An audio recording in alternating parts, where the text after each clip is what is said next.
B.R. Ambedkar, एक ऐसा नाम जिसे सब जानते हैं, लेकिन क्या हम उन्हें सिर्फ एक नेता या संविधान निर्माता के तौर पर जानते हैं, या फिर एक ऐसे विचारक के रूप में जिसने एक न्यायपूर्ण समाज का पूरा नक्शा तैयार किया था?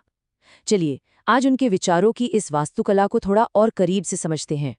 तो सबसे पहले ये सवाल ही उठता है कि आखिर ये सामाजिक न्याय या सोशल जस्टिस है क्या?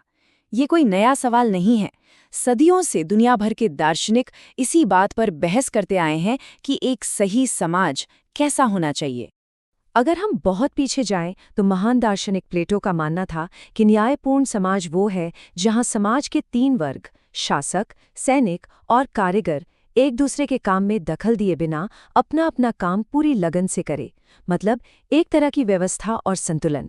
फिर कुछ सदियों बाद जॉन लॉक जैसे विचारकों ने कहा, नहीं, एक न्यायपूर्ण समाज का असली काम है अपने नागरिकों के प्राकृतिक अधिकारों की रक्षा करना, यानी सबको जीवन, स्वतंत्रता और संपत्ति का अधिकार मिले। और फिर एक और मशहूर नजरिया आया बेंथम का, जिसे उपयोगितावाद कहते हैं। इसके मुताबिक न्याय का मतलब है वो फैसले लेना जिससे ज्यादा लोगों को ज्यादा से ज्यादा खुशी मिले। लेकिन अंबेडकर के लिए ये सवाल कोई किताबी या फिलोसॉफिकल बहस नहीं था। ये उनके और करोड़ों लोगों के लिए रोजमर्रा की जिंदगी का एक कड़वा सच था, एक जीता जागता अन्याय था। तो अंबेडकर के इस पूरे विचार को समझने के लिए हमारा सफर कुछ इस तरह का होगा। सबसे पहले हम देखेंगे कि उन्होंने समस्या को कैसे समझा, फिर उस दौर की सबसे बड़ी वैचारिक बहस पर नजर डालेंगे। उसके बाद उनके दिए हुए समाधान यानी खाके को समझेंगे और फिर देखेंगे कि कैसे उन्होंने राष्ट्र निर्माण में अपनी सोच को ढाला। और आखिर में बात करेंगे उनकी विरासत पर, जो आज भी काफी विवादित है। तो चलिए पहले हिस्से से शुरू करते हैं।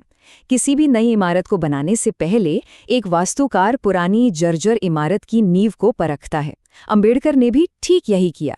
उन्होंने उस सामाजिक ढांचे का गहरा विश्लेषण किया जिसमें वो पले बढ़े थे। और इस विश्लेषण से जो कॉन्सेप्ट निकल कर आया वो था ग्रेडेड इनइक्वालिटी, यानी श्रेणीबद्ध असमानता। ये अंबेडकर के विचारों की जड़ है। उनका कहना था कि हिंदू सामाजिक व्यवस्था सिर्फ एक समाज नहीं है, बल्कि ये एक ऐसी सीढ़ी है जो जानबूझकर असमानता बनाए रखने के लिए डिजाइन की गई है। उनके ही शब्दों में, ये व्यवस्था ब्राह्मणों के लिए स्वर्ग और दलितों के लिए नरक जैसी थी। तो ये श्रेणीबद्ध असमानता काम कैसे करती थी? देखिए, यहाँ असमानता का आधार किसी की काबिलियत नहीं, बल्कि उसका जन्म था। और ये असमानता 2 लोगों के बीच नहीं, बल्कि पूरे के पूरे समुदायों के बीच थी। मतलब अगर कोई निचली जाति का व्यक्ति कितना भी काबिल क्यों ना हो, उसे सम्मान नहीं मिलता था। उसकी हैसियत जन्म से तय होती थी और हमेशा के लिए तय हो जाती थी। इस सिस्टम में एक व्यक्ति की कोई पहचान नहीं थी, उसकी पहचान उसका समुदाय था। अब आते हैं भारतीय इतिहास की शायद सबसे बड़ी वैचारिक बहस पर, अंबेडकर बनाम गांधी। इसे 2 लोगों की निजी लड़ाई की तरह देखना गलत होगा। असल में यह भारत के भविष्य को लेकर 2 अलग-अलग दृष्टिकोणों का टकराव था। दोनों के बीच असहमति का सबसे बड़ा मुद्दा था वर्ण व्यवस्था। गांधी जी का मानना था कि ये बस श्रम का विभाजन है, मतलब काम का बंटवारा, जो हर समाज में होता है। वो छुआछूत के खिलाफ थे, लेकिन वर्ण व्यवस्था को बनाए रखना चाहते थे। वहीं अंबेडकर ने कहा, ये श्रम का नहीं, श्रमिकों का विभाजन है। ये लोगों को जन्म के आधार पर हमेशा के लिए कुछ पेशों में कैद कर देता है, और असल में यही जाति व्यवस्था और श्रेणीबद्ध असमानता की जड़ है। उनकी राजनीतिक रणनीतियां भी बिल्कुल अलग थीं। गांधी जी का फोकस था कि सारी ऊर्जा अंग्रेजों के खिलाफ लड़ाई में लगे, लेकिन अंबेडकर के लिए सामाजिक सुधार की लड़ाई भी उतनी ही जरूरी थी। जब अंबेडकर ने दलितों को सार्वजनिक तालाब से पानी पीने का हक दिलाने के लिए महार सत्याग्रह किया, तो गांधी जी ने उसका समर्थन नहीं किया। इसी वजह से अंबेडकर को लगा कि कांग्रेस के स्वराज में दलितों को न्याय नहीं मिलेगा, और अपने लोगों के अधिकार सुरक्षित करने के लिए उन्हें ब्रिटिश सरकार के साथ भी काम करना पड़ा। पहचान और भाषा को लेकर भी गहरा मतभेद था। गांधी जी ने हरिजन शब्द का इस्तेमाल किया, जिसका मतलब था ईश्वर की संतान, पर अंबेडकर ने इस शब्द को पूरी तरह खारिज कर दिया। उनका कहना था कि ये एक तरह का मीठा जहर है जो दलितों को अपनी असली स्थिति का एहसास नहीं होने देता। उन्होंने दलित यानी टूटे हुए लोग शब्द को चुना, जो उनके संघर्ष को दिखाता था। अंबेडकर का ये भी मानना था कि दलितों के उत्थान के लिए बने किसी भी संगठन का कंट्रोल खुद दलितों के हाथ में होना चाहिए, न कि किसी और के। तो समस्या का निदान हो गया, बहस को भी हमने समझा। अब आते हैं अंबेडकर के समाधान पर। उनके लिए जाति व्यवस्था कोई ऐसी बीमारी नहीं थी जिसमें सुधार किया जा सके। ये एक ऐसी जर्जर इमारत थी जिसे सिर्फ और सिर्फ गिराया जा सकता था। उनका समाधान था जाति का विनाश। अब सवाल ये था कि जाति को खत्म कैसे किया जाए। इसके लिए अंबेडकर ने पहले ये समझाया कि ये बनी कैसे। उनके मुताबिक इसकी शुरुआत ब्राह्मणों ने खुद को सबसे अलग और शुद्ध बताकर की, और इस शुद्धता को बनाए रखने का सबसे बड़ा हथियार था एंडोगैमी, यानी अपनी ही जाति में शादी करना। धीरे धीरे दूसरे समुदायों ने भी यही तरीका अपना लिया और पूरा समाज हजारों छोटे छोटे बंद डिब्बों में बंट गया, जहां भाईचारे की कोई जगह ही नहीं थी। तो अगर जाति व्यवस्था की नींव एंडोगमी या अंतर्विवाह पर टिकी है, तो उसे तोड़ने का तरीका क्या है? अंबेडकर ने कहा एक्सोगैमी, यानी अंतरजातीय विवाह को बढ़ावा देना। यही सामाजिक स्तर पर इसका एकमात्र हल है। लेकिन उन्हें ये भी लगा कि हिंदू धर्म के भीतर रहकर ये बदलाव लाना नामुमकिन है, क्योंकि उनके लिए जाति और हिंदू धर्म एक दूसरे से जुड़े हुए थे। इसीलिए उन्होंने व्यक्तिगत और सामूहिक मुक्ति के लिए धर्म परिवर्तन का रास्ता चुना और बौद्ध धर्म अपनाया, और लोगों को सशक्त करने के लिए नारा दिया, शिक्षित बनो, संघर्ष करो, संगठित रहो।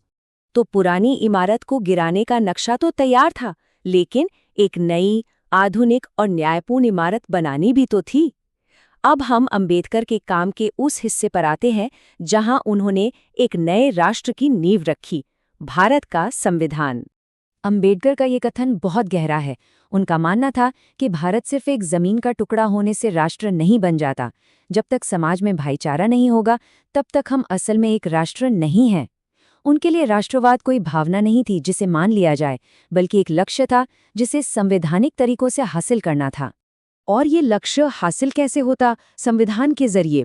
उन्होंने संविधान की प्रस्तावना में ही सामाजिक, आर्थिक और राजनीतिक न्याय को सबसे पहले रखा। उन्होंने अनुच्छेद 17 के तहत छुआछूत को हमेशा के लिए खत्म कर दिया, अल्पसंख्यकों के अधिकारों की रक्षा की, और वो ये भी मानते थे कि जब तक समाज खुद प्रगतिशील ना हो, तब तक सरकार को आरक्षण जैसी सकारात्मक कार्रवाई के जरिए पिछड़े वर्गों को आगे लाना होगा। उन्होंने राज्य को सामाजिक बदलाव का एक शक्तिशाली औजार बनाया।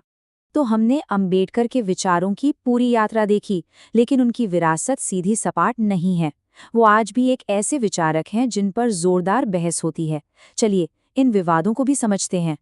अंबेडकर पर लगने वाले आरोपों में सबसे गंभीर आरोप है राष्ट्र विरोधी होने का। ये एक बहुत बड़ा इल्जाम है, तो इसके पीछे के तर्कों और जवाबों दोनों को निष्पक्ष होकर देखना जरूरी है।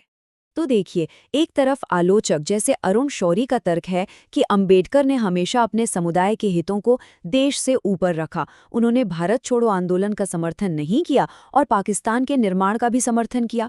वहीं दूसरी तरफ क्रिस्टोफ जेफ्रोलॉट जैसे विद्वान कहते हैं कि जो इंसान समाज के इतने बड़े शोषित वर्ग की आवाज़ हो, वो राष्ट्र विरोधी कैसे हो सकता है। उनकी प्राथमिकता बस ये थी कि सत्ता बदलने से पहले दलितों के अधिकार सुनिश्चित हो जाएं।